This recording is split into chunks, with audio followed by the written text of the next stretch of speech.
and there are 3 of us representing the SAL, not 2, as it may be obvious at this point. We'd like to start by saying welcome. Welcome to those who are first joining us.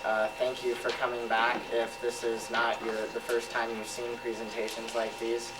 And with that, knowing that, I'd just like to add the disclaimer that we're all aware in all these presentations that everybody has different levels of knowledge about what we're talking about, as well as views and opinions. And so all of us are appreciative of that, and we're just trying to have everybody learn something new, but reiterate and reinforce important findings that we've had that you may have heard before.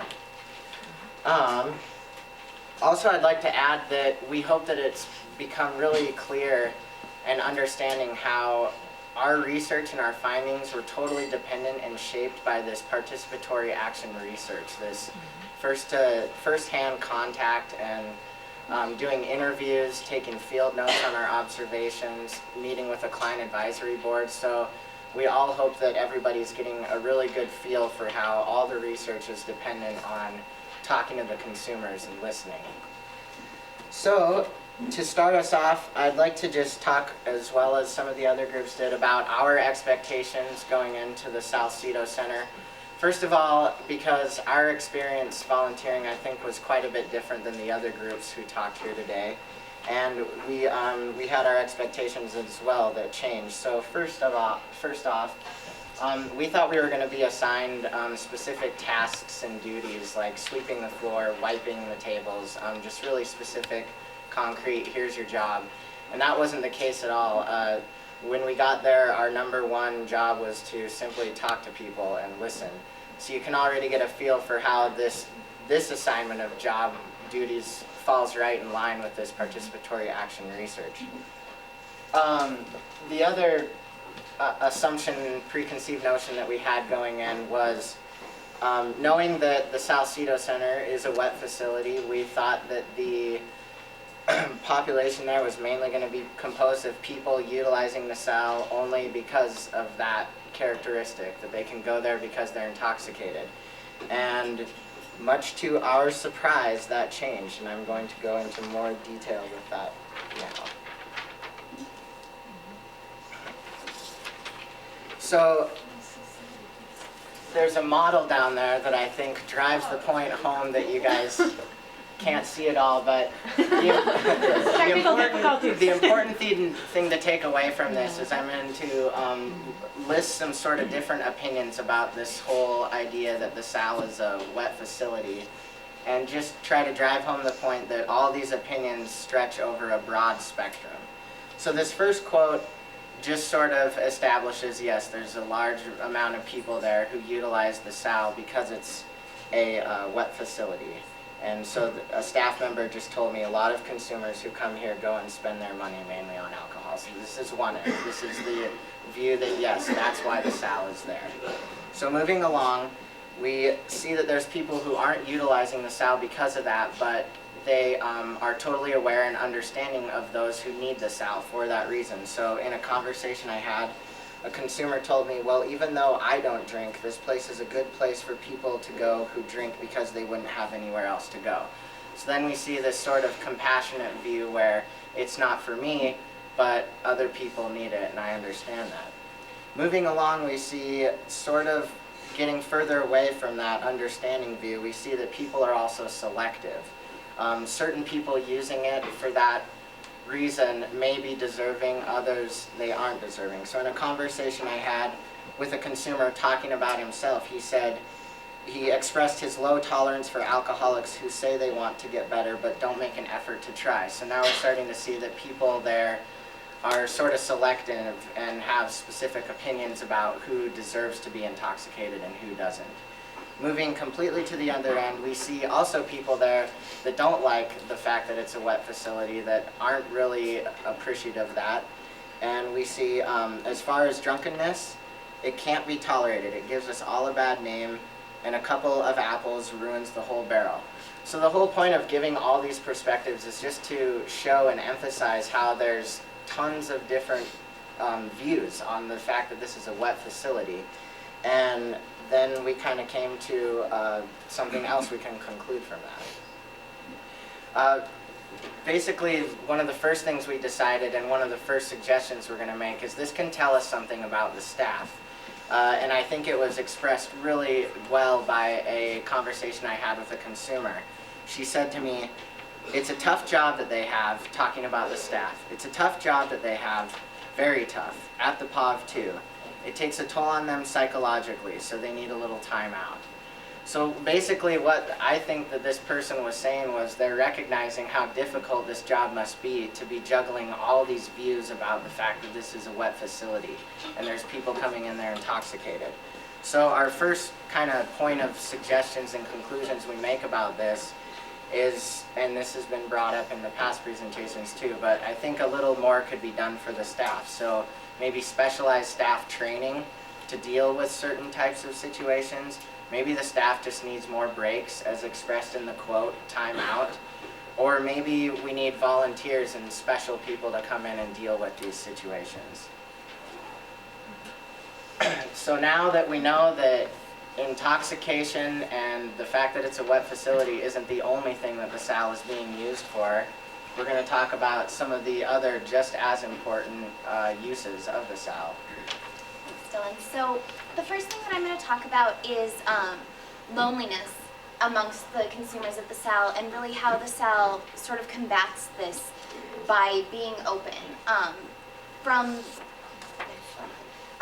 the first quote that I have up here, I actually had a man say to me that he likes to come into the Salcedo Center because he can talk with other people, both the staff and consumers, whereas if he didn't come in, he would be lonely and spend most of the day by himself. I thought that this was really indicative of the experience of a lot of the consumers who come into the SAL.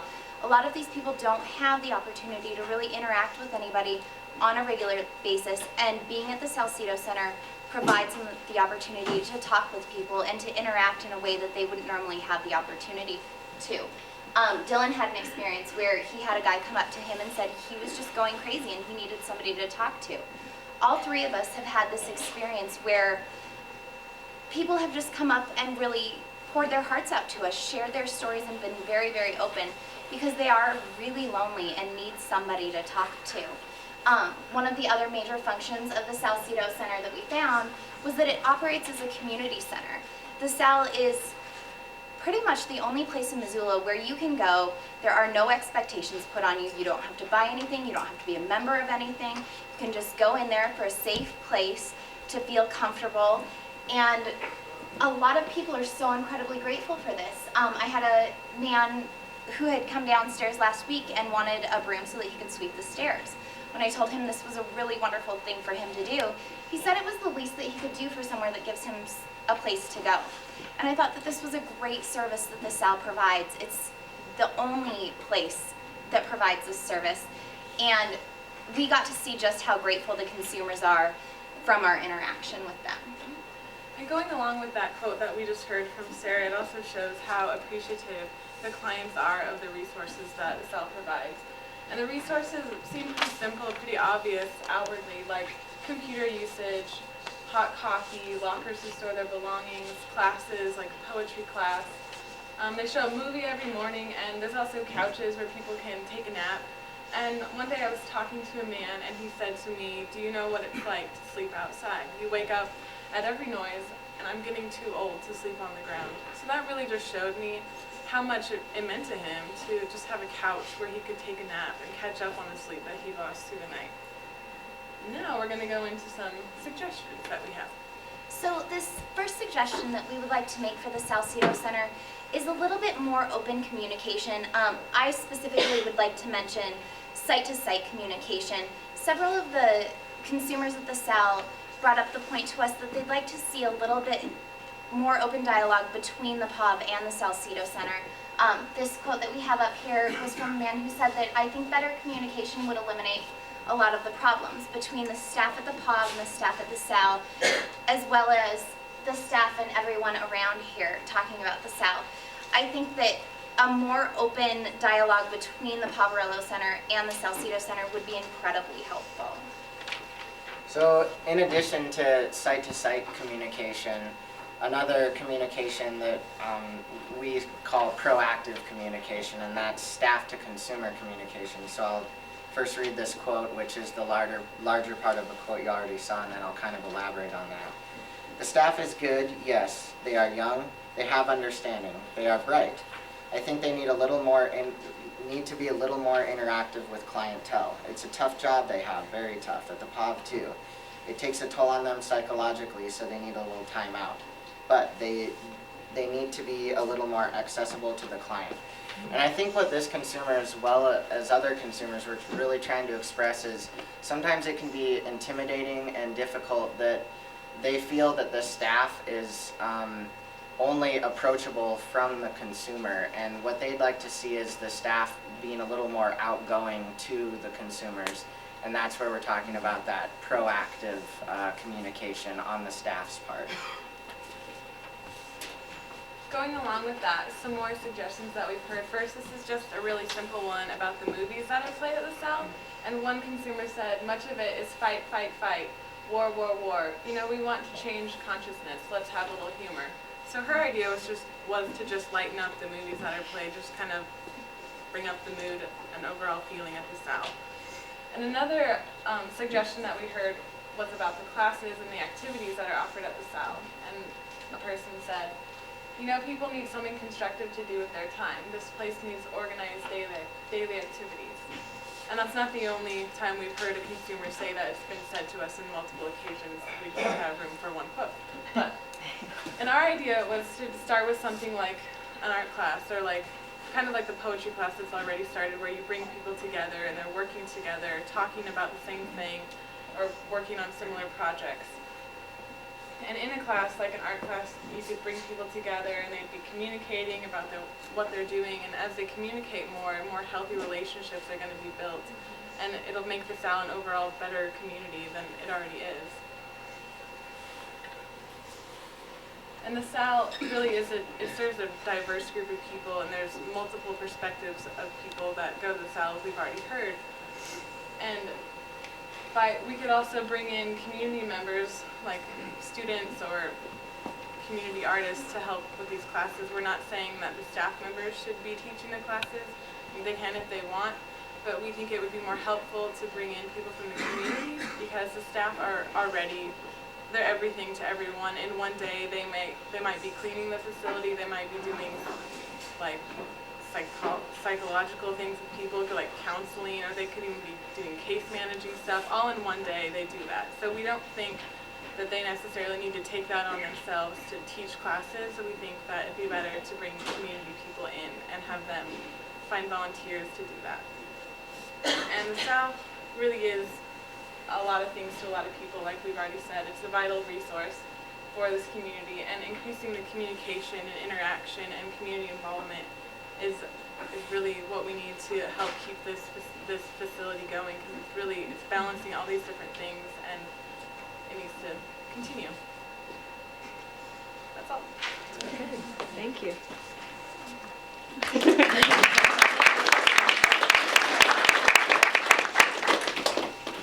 So question?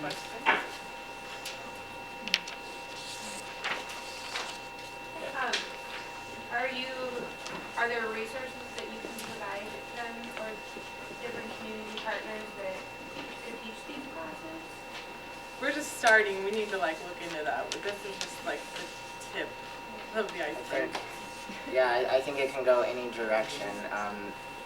Like starting a suggestion box and having the input of everybody, and it's a majority rules kind of thing. Yeah. I think that would be one way. I do think, and I wanted to add, the poetry class, I don't know what some of the initiators of that think about it now, but I do think the poetry class would be a really good idea to keep it going.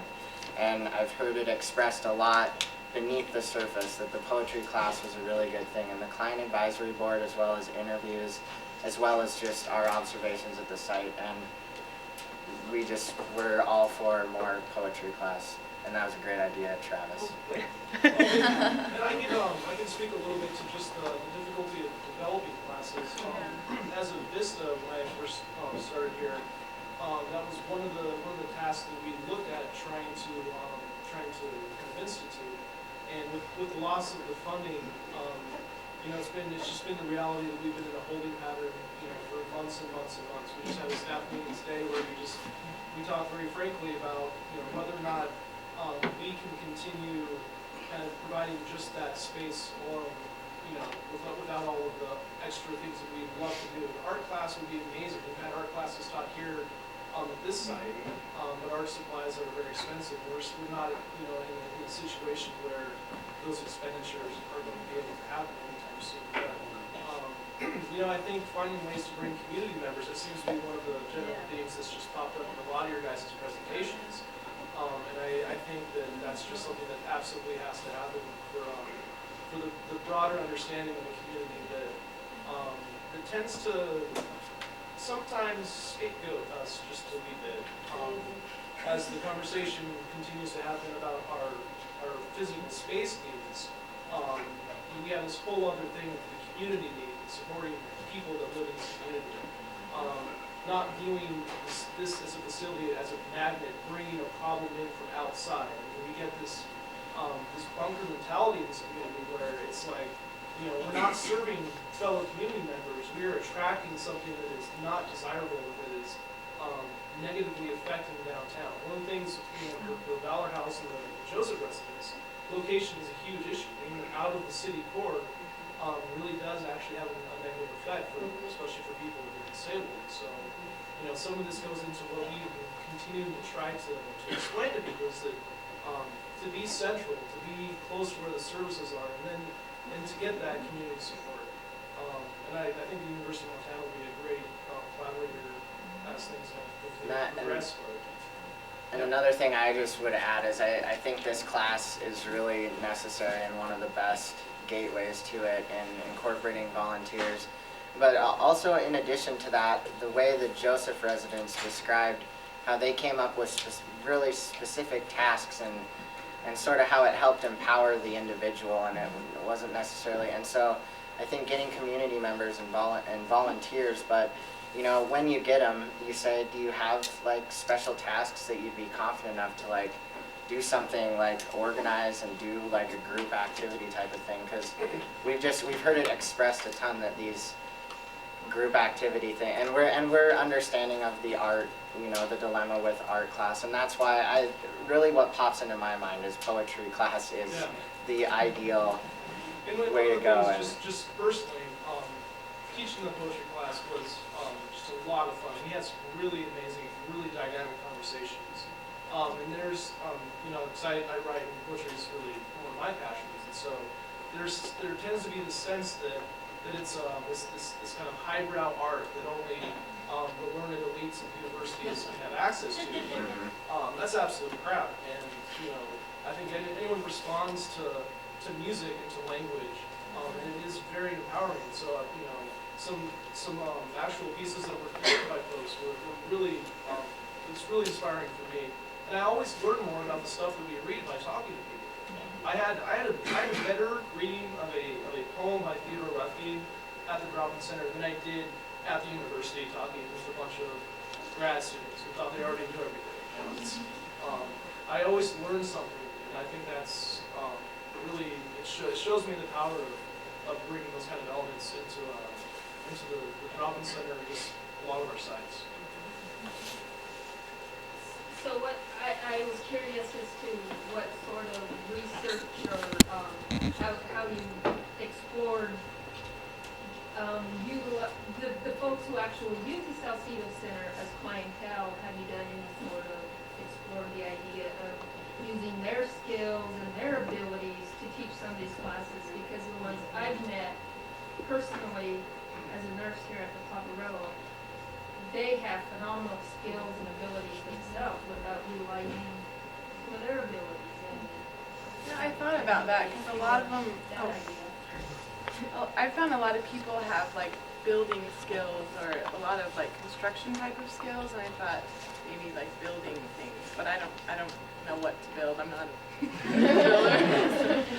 in my opinion, storytelling is art.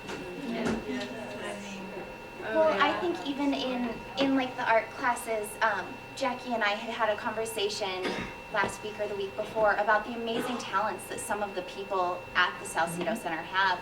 So even if it's just pencil and paper, some of those people have amazing skills that I can in no way compare to, and I think that utilizing the skills that they have would be an incredible asset to the SAL. And, but also, the message needs to be put out there too, because I think sometimes it's intimidating to like walk up and, especially as a consumer maybe, to, you know, say like, I have some special skills I might need.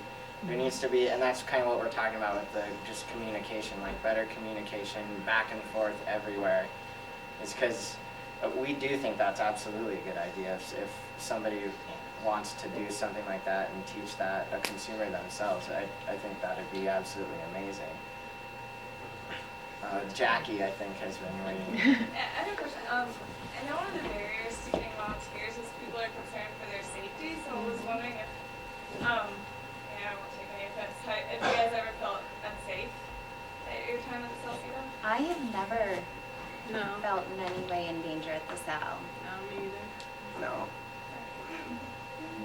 You guys talked about a lack of communication between the Salcedo and the Poverello. Did you have anything more on that? Like, what was it about? In the little bit of evidence I have, I've just heard it expressed that people who are staying at the Poverello but also utilize the SAL a lot,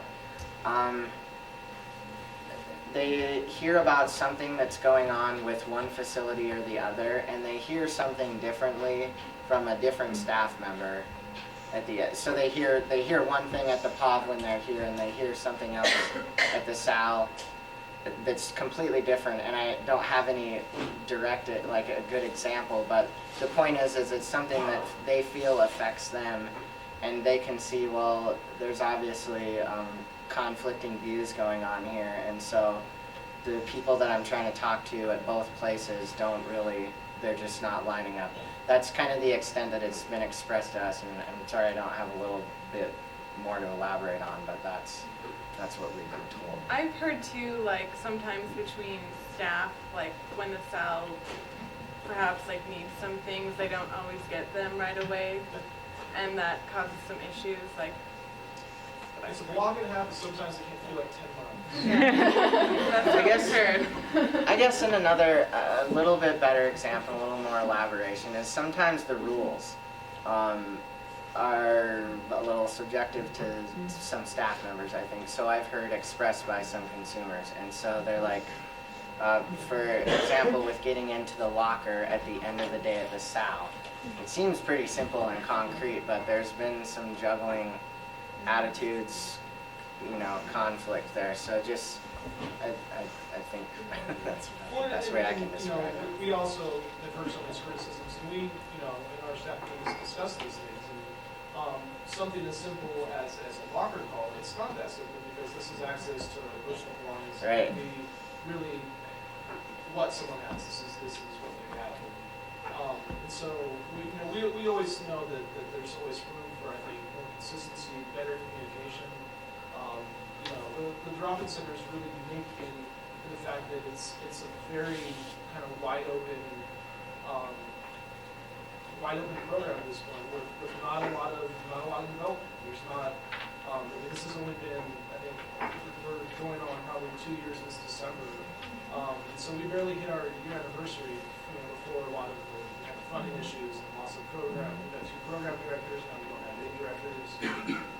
And so there's tremendous difficulty in just kind of in building a programmatic element there, that I think, that we'll continue to look at. But, again, the community at large, I would hope could see some value to it. But I'm not sure, there's a lot of work to be done, I think, to make our case for why a facility like this needs to be open.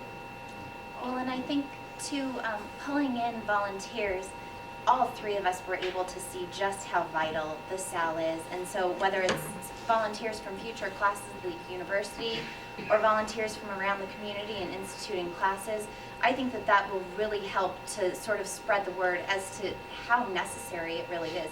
Because if there's one thing that we all noticed, it is that the SAL is completely necessary in our community. And I would hope that volunteer service would bring awareness to that. You always write letters together.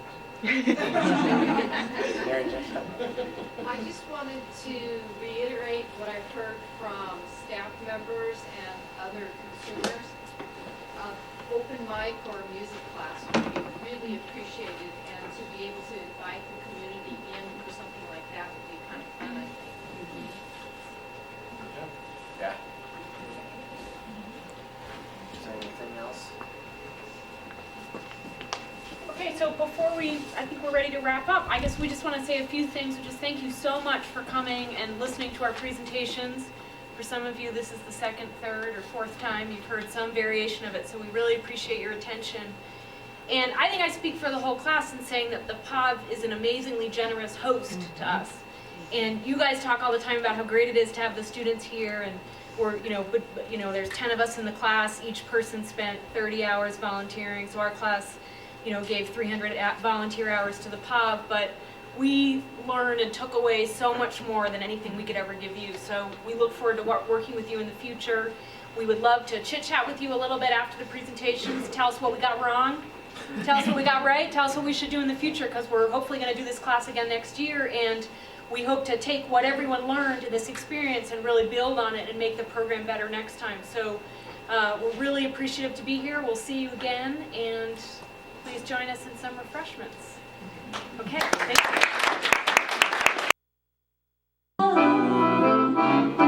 The Dutch in old Amsterdam do it, not to mention the Finns. Folks in Siam do it. Think of Siamese twins, some Argentines without means do it. People say in Boston, even beans do it. Let's do it. Let's fall in love.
Sponges, they say do it. Oysters down in Oyster Bay, do it. Let's do it. Let's fall in love. Cold Cape Cod clams against their wish, do it. Even lazy jellyfish, do it. Let's do it. Let's fall in love. Electric eels, I might add, do it. Though it shocks them, I know. Why ask if shad do it? Way to bring me shadow in shallow shoals. English souls do it. Goldfish in privacy of bowls do it. Let's do it. Let's fall in love. Let's do it. Let's fall in love.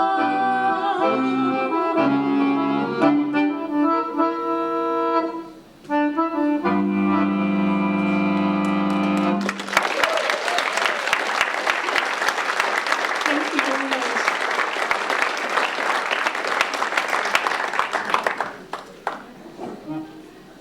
Our next song is called I Wish You Love. It was written in 1947, and I think it's just a beautiful expression of what it feels like to love someone very deeply and to know that they have to go on their own way for whatever reason and that we can't be together anymore. And it's about sending this person off on their journey with all the love you have in your heart. So I want to sing this song for my dad tonight.